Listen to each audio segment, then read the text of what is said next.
how to make sounds, what sounds are made out of, how we think about sounds. That's what I'm going to be talking about mostly today. So hopefully you find that interesting. Hopefully you find it useful. Hopefully, maybe you get to use some of these ideas in like making sounds for your games for the game jam, because it's going to be cool.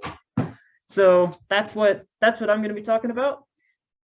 And without further ado, let's get rolling. I need to start sharing computer audio. And okay, so what I'm going to start with is I'm going to play a sound. It's very short. And I want you to think about and then tell me what you think, what you think the sound feels like, what you think it means, all that like abstract stuff. How would you use it? How does it make you feel? So the sound is this one. Not that one, sorry.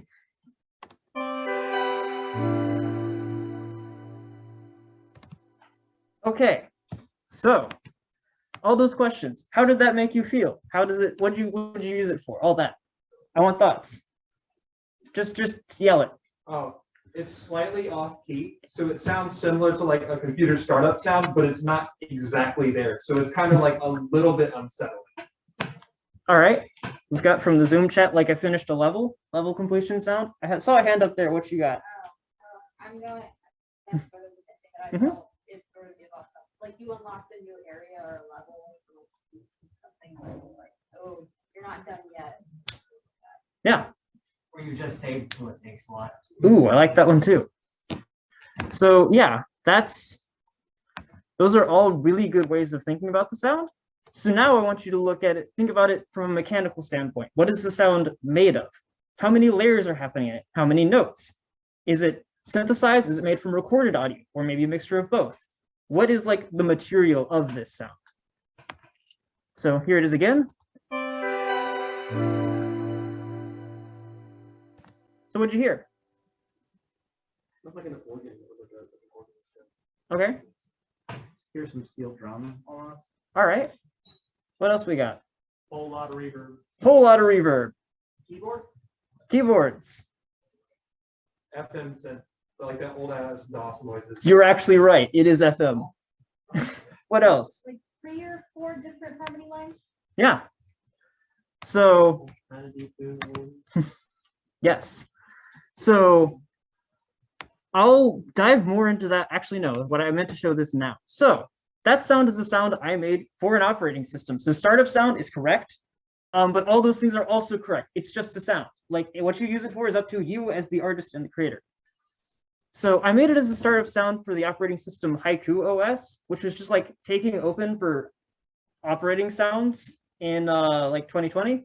So mine is not the official sound. They did not choose mine. It's probably good because there's also better sounds out there. But it was a fun exercise, so I made some really short sounds like that operating system startup sound. So now I'm going to show my actual workstation of what I was doing when I made that. And hopefully, if I send this over here, y'all can see it too. So this is Reaper. It's the program I used to create it.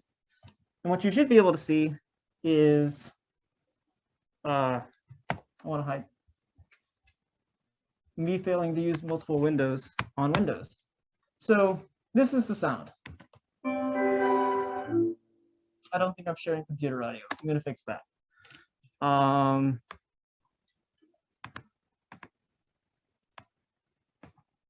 Should be better now. Okay.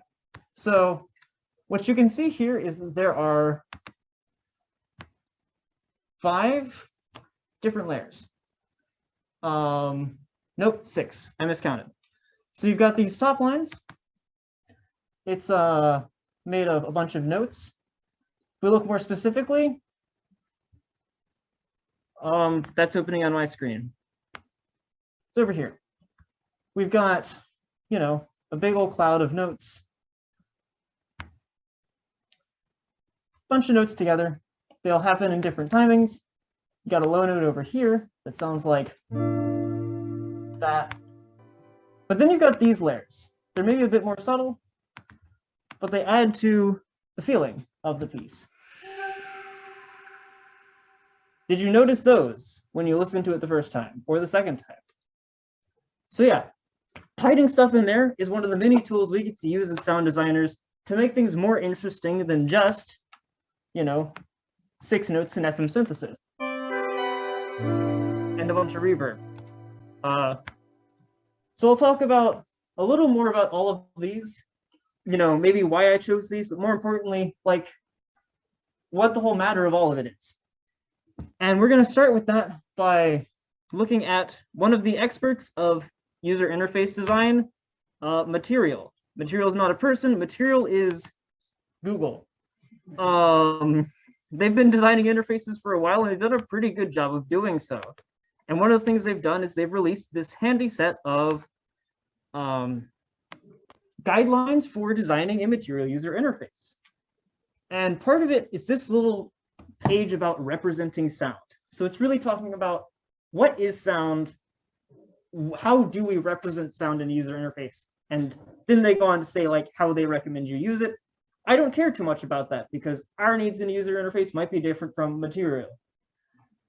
But the important things are here. Time. Time is one of our best ways to show music because music is innately bound to time. You can't really have music happening without time.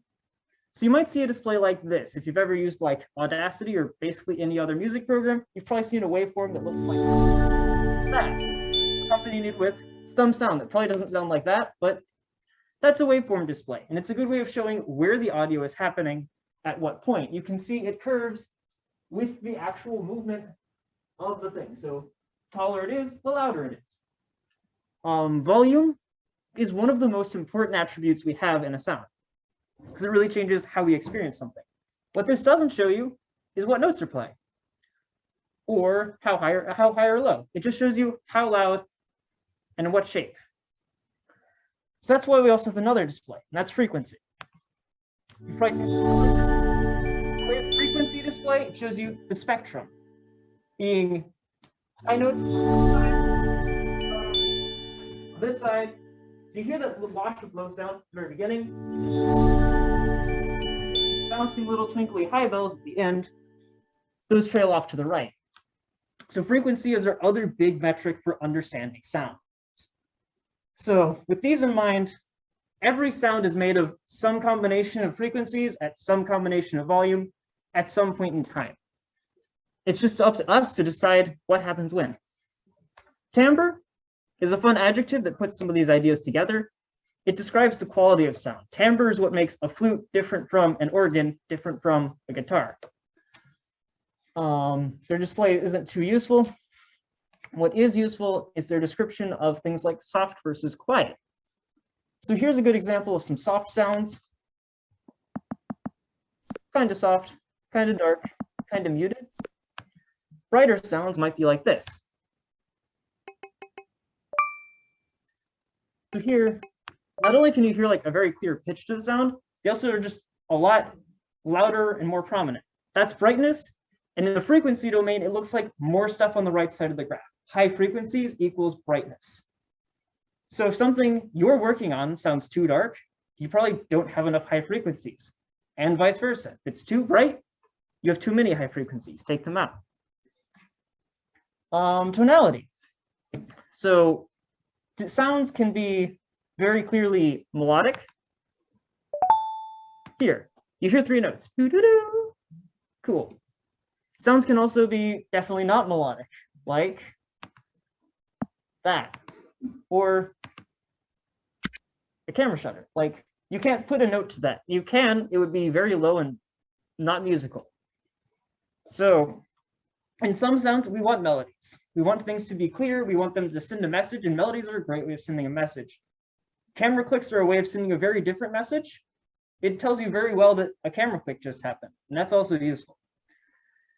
So finally, here's what I really want to get to, dynamics. So I said that volume was like our most important way of representing ideas in sound, and dynamics are a big part of that. So sounds can be loud, they can be soft. As people who are probably going to be presenting their sounds through a computer speakers, we have a wide range of volumes available to us. So take advantage of it. Here's a good example of, you can see there's two notes. The second one's a lot louder. If you take out that big difference and just make them both loud, it loses some of its impact. Well, it just changes the feeling. So sometimes if things aren't sitting right, it's just because something's too loud or something else is too soft. Now, last thing I want to show you here is envelope. This is it's the quality of how slow something begins or how quickly it finishes. So slow attacks swell into being. Quick attacks strike into being. And same goes for decays. Really short decays stop quickly. That's actually a really long decay in my book. Long decays, really long decays, ring. And the difference between those can be very prominent. Lastly, reverb, it exists. It's good for creating the sound of something in a space. We'll probably get to more about that later. Delay is like reverb, but a lot less natural, which is useful sometimes. And that's all they've got. So those are just some ways of thinking about sounds, some qualities that sounds have. I want to present that here because those are the building blocks with which we make sounds. We got a hand. What's the name of this page again? This is material.io and their sound resources. You can actually download all of those sounds if you just want to use them in your own operating system. They've got an example page for that. They also have a lot more stuff about if you really want to make an operating system to these guidelines, you know, stuff like how reassuring your melodies should be. They use the word reassuring somewhere in there because it's a good thing for your material interface to be reassuring.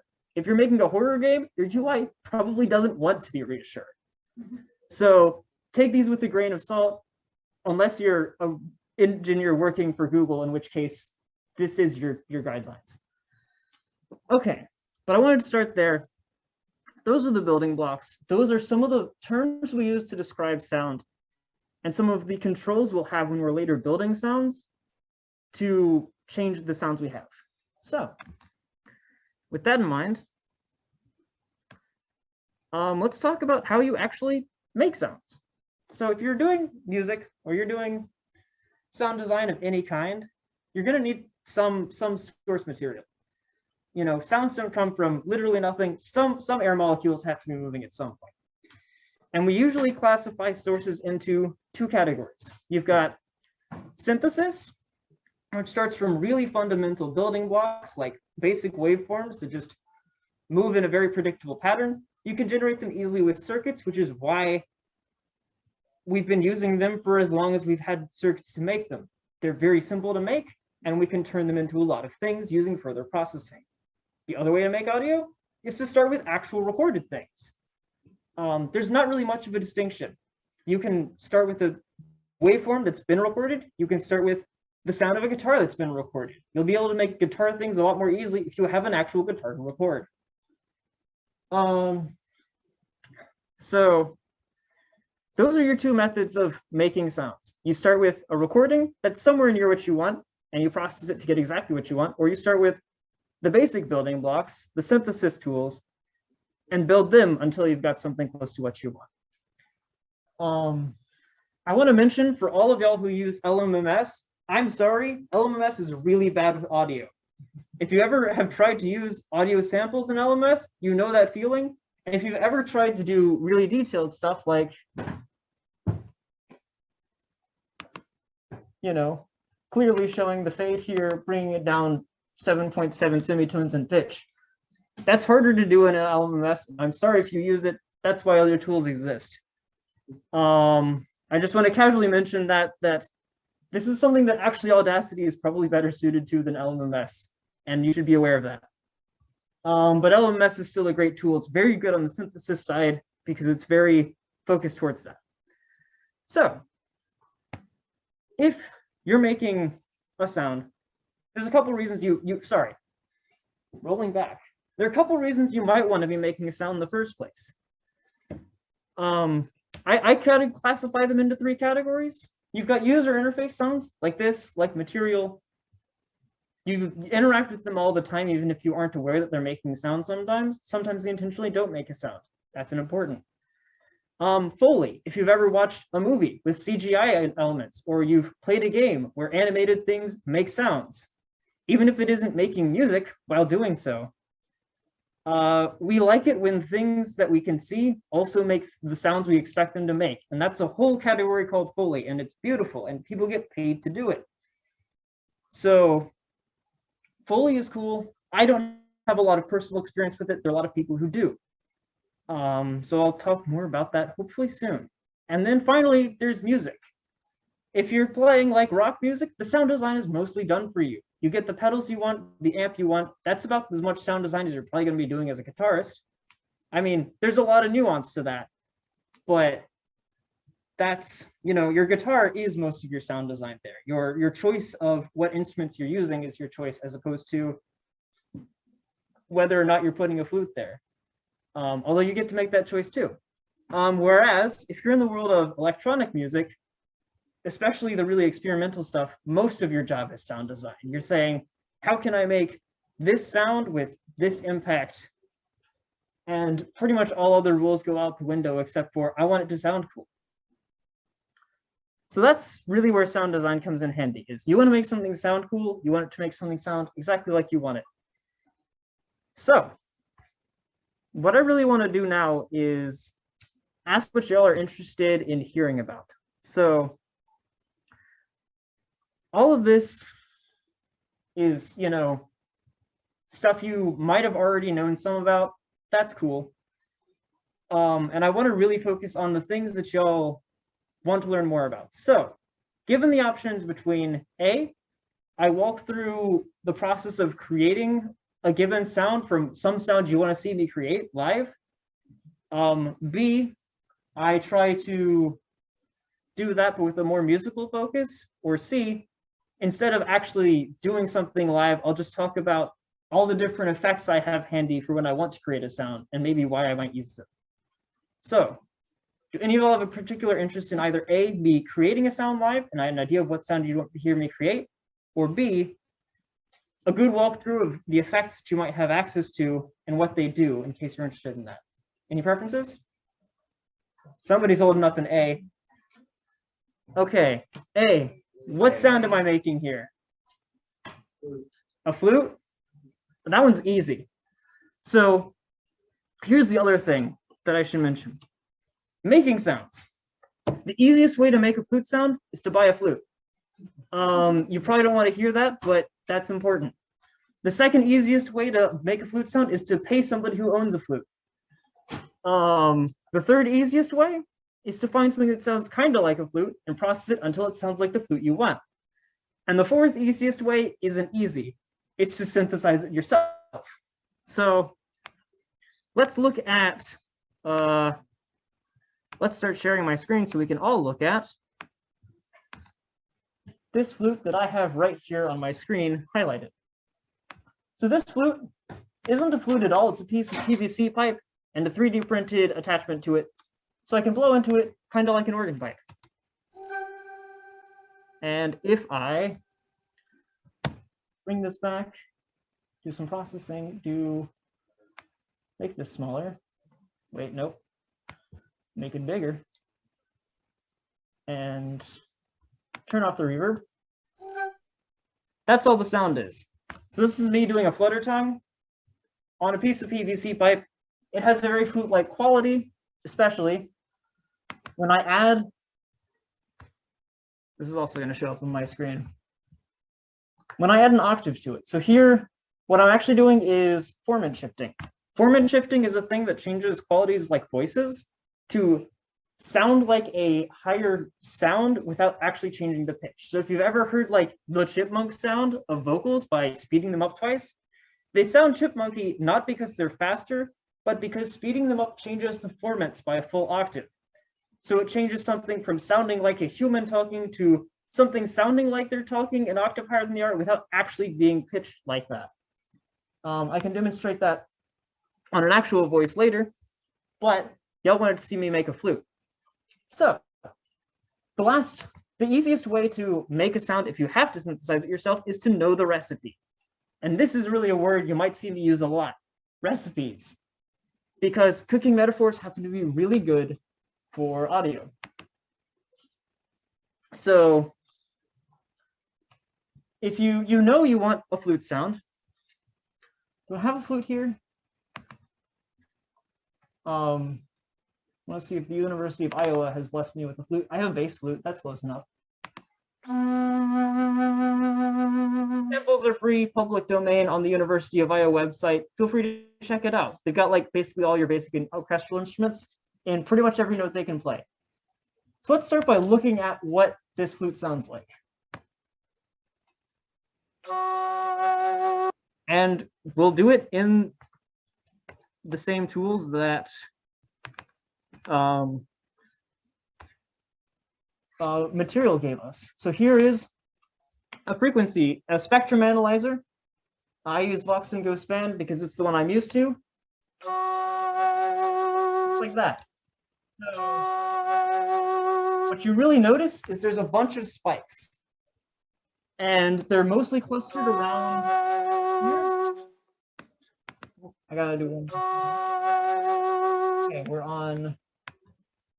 I'll repeat. So you're gonna hear this flute a lot. This is important. So you can see a lot of right here. This is like our fundamental. This is the most important frequency. We also have all of these parts of the sound too. And it alternates between a high peak and a low peak. So I know from these patterns that I can recreate this using a little cool tool called Car+Strong synthesis. If you're in Dr. Washka's 306 class, you'll hear about this, except he's going to explain it in a completely different and much worse way. But here's the practical side of Car+Strong synthesis. And I forgot to bring my keyboard, which would make this easier. So what I am going to do is I'm going to put in a note. So we're just going to do these head to head. I've got a note. This thing said it was a G flat 4. So I'm going to add in a.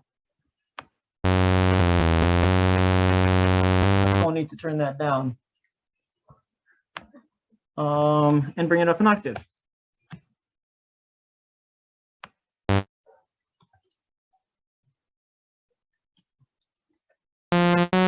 Cool. That sounds like the same note, or roughly something similar. We shall turn it down. Vital is probably the best free and open source synth out there. It's very powerful, it's very flexible, and it looks kind of gorgeous, at least in my opinion. So the basic sound you're going to hear is something like that. That's a sine wave. It sounds kind of like a flute, except not at all. So if we do something that's a bit more flute-like, let's find a triangle. It still sounds more like a synth than a flute.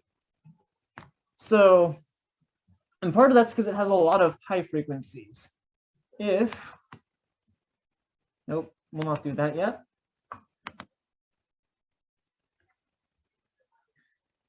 Pardon me, I'm going to not split my screens so I can actually see what I'm doing down here. This should look better. And I can minimize that. So here we are, and now I can actually see my frequency display without having to crane my neck.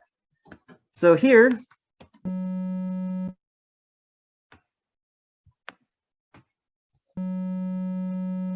there's a bunch of peaks, but like nothing in between them. The actual flute is an octave higher. I need to fix that, and has a lot more stuff in between it.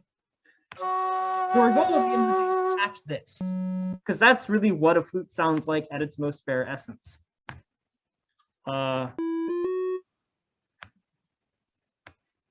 So now we're closer. It's gonna be a bit more of a one-to-one comparison here. Okay, I lied to you. This actually should be down an octave, but that's because the flute's weird. What's really happening here is that some of these harmonics are a bit too loud. So what I need to remove is from our triangle, we're on a triangle here. I need to remove this one. It's not very prominent in the flute sound. And now we just sound really thin. So we're going to fix that by taking out the high end with a filter. So filters are things that are designed to remove stuff from the frequency spectrum. If we open up our spectrum analyzer while we're doing this, you can see here we've taken out like all the peaks as opposed to here they are all back. And then you can do the wah-wah effect with filters because that's what they're good at. So removing some more peaks, kind of get this closer, but not quite to the roll off of the actual flute sound.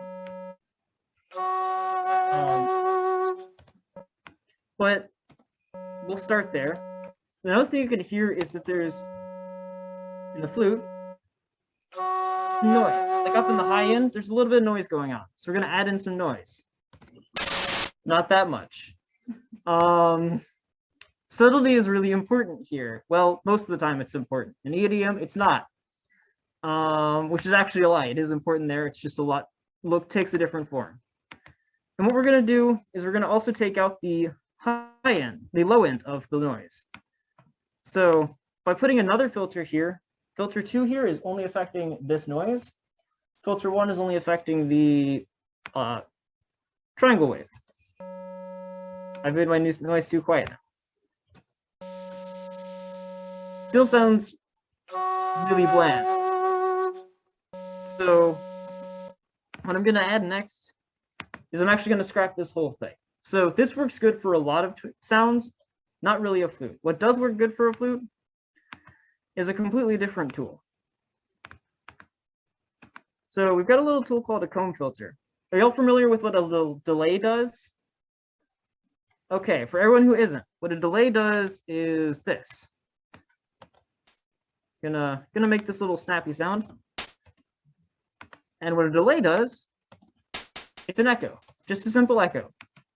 But funny things happen when you have it echoing and repeating for a long time, and you make the delays really short.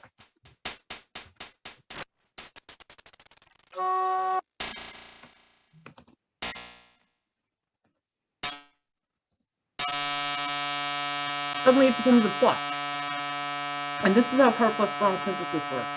Have you ever been in like the pedestrian tunnels in the state and like stomped really loud? You hear this like kind of boom sound. It's the same physics. Basically, the tunnel has the system where it echoes a bunch. And when you have the sound of you stomping, that's basically putting a noise burst through that comb filter system. And it makes that just a really cool physical representation of it. Cool. Now, if instead of using this delay, we use a thing called a comb filter, which is that, but meant to do it, we put it through, instead of a really short burst of noise, we put it through a sustained burst of noise. This is where our envelope comes in. This changes how long our sound lasts. We don't get that because I didn't put the noise through the actual thing. So that sounds kind of high-pitched and obnoxious because it's too loud. But it does sound a bit more like a flute. It sounds like a tube resonating. And that's what car plus strong synthesis does really well, is things that resonate. So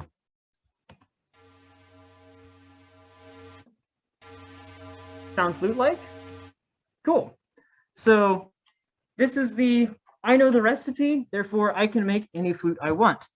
You can change it a bit to make it like panpipes. You can change it from negative to positive feedback to be a completely different feeling and a different octave. You can make the noise more intense for a more intense feeling. And you can change the internal cutoff of the comb filter.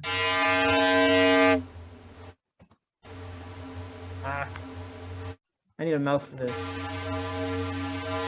To change how bright the sound is. So here's my basic flute.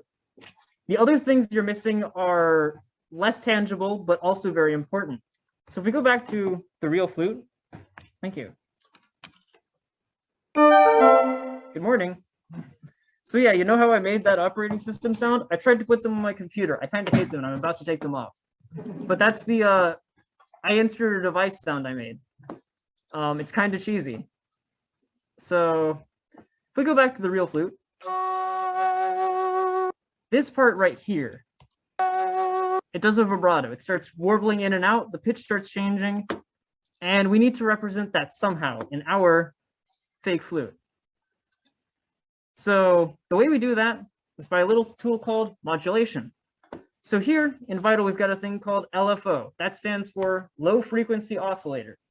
Oscillator is just something that goes back and forth. Same deal as these fellas, except slow. And what we can do is we can use them to change the pitch of our resonator. If it's very slow and very big, it sounds like a siren. If we make it faster, let's make it do a complete cycle every like very fast. It does that instead. And if we make it a bit less intense,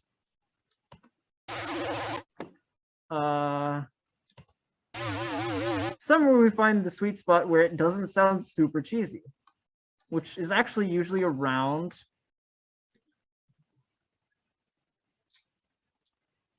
by actually entering the number, I'm like,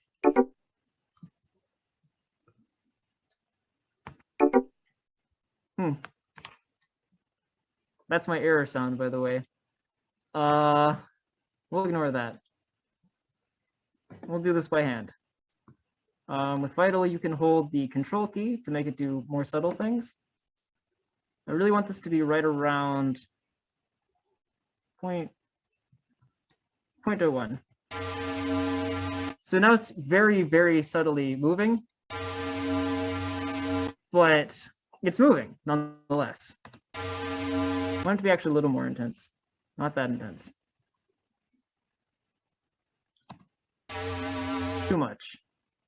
So a lot of sound design is just dialing things in. Subtlety matters. And the other thing you can notice about the actual flute is it takes a while for that vibrato to start. And the vibrato affects more than just the pitch. So in Vital, we have a tool for that. It's just this delay knob, because this is a very common effect. So we're going to make this delay. So it's going to take a while to start. And we're going to also make this affect the volume. Here's our real flute. Oh, I need to make this delay shorter.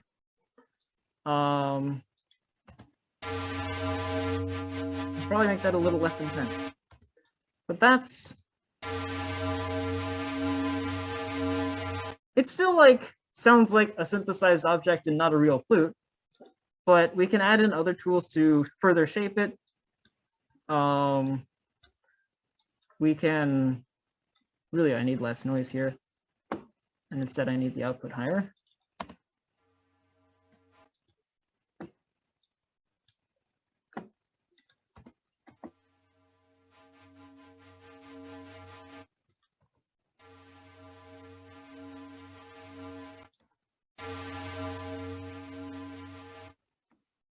The other trick we can do is repeat it. So a lot of it's just finding the things that work for the sound you're trying to make, putting them together, maybe repeating them if you need to.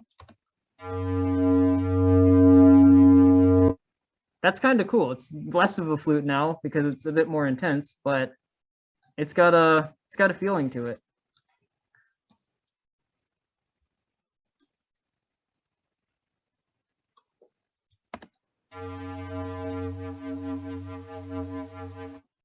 So these are the tools we've got.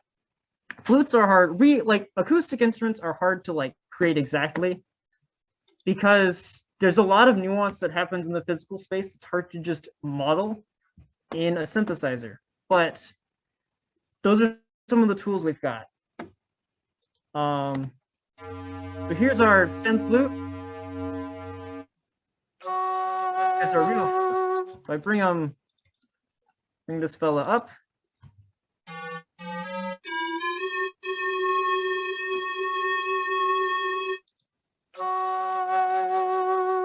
it's not completely off. It's the start. So there's like your very basic and slightly modified synth recipe for a flute. You've got some noise, which on its own sounds just like psh.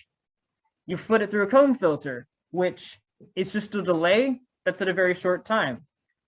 And then maybe another comb filter, because that'll remove even more of the mess. And then you add an LFO to do vibrato.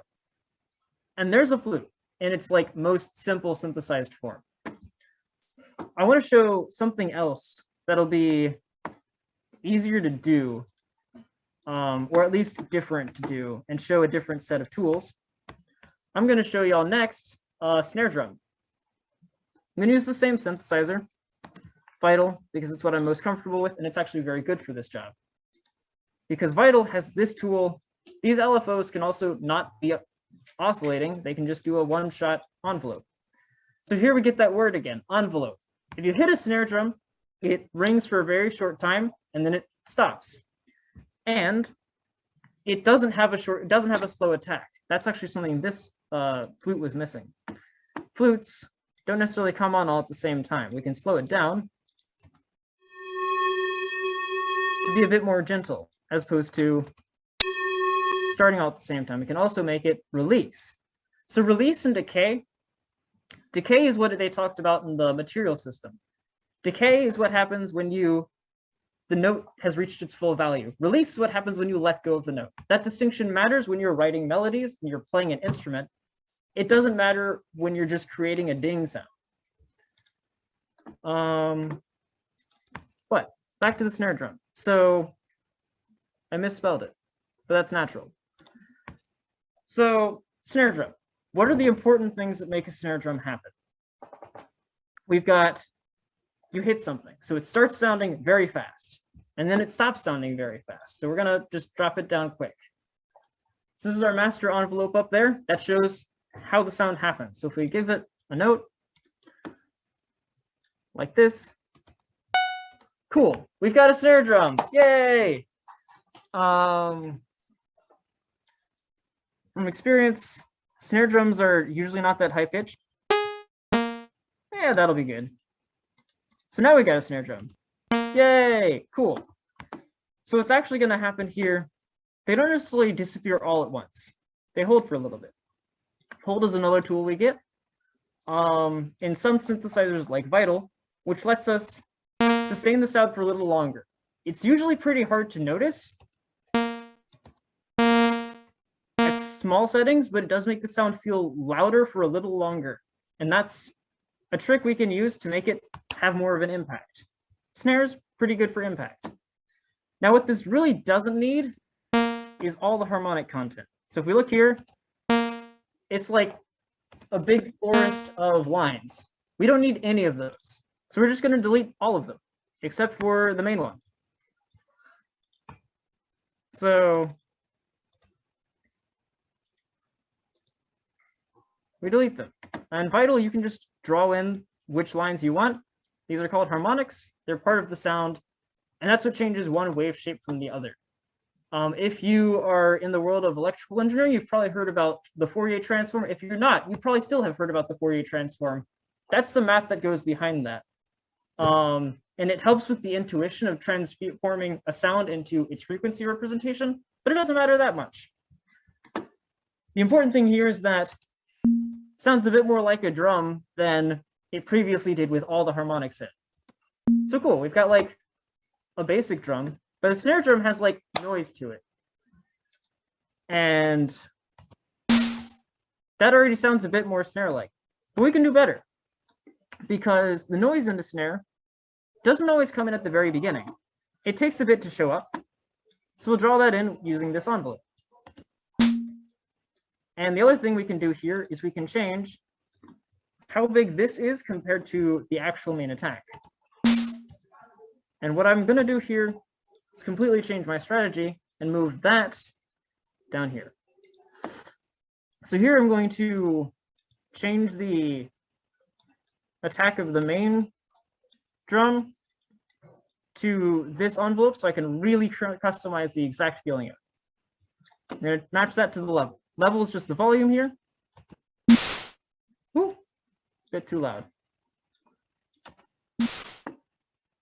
Get that sustain a little longer. And this should be a lot shorter.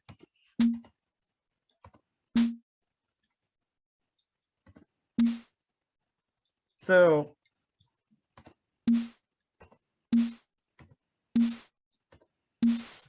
sounds kind of drum-like. If we want to make it even more like a real drum, what happens when you actually hit the head of a snare drum is it deforms a bit, which changes its pitch. In real snare drums, and actually like, because the head gets tighter, it goes up in pitch a bit. So this is something you'll hear especially exaggerated in electronic drums. So let's make it all the way up. So here's the pitch control. Now we've got a laser. So pitch sweeps equals lasers, and more subtle pitch sweeps and more fast pitch sweeps just sound like clicks. So now without this, it sounds kind of lackluster. Now we've got an attack to it. So here's another recipe to add to your book. Pitch sweeps. Very fast, sounds like a snap. Very long, laser. Somewhere in between, but more subtle, can also be pretty useful. Faster. Not that fast.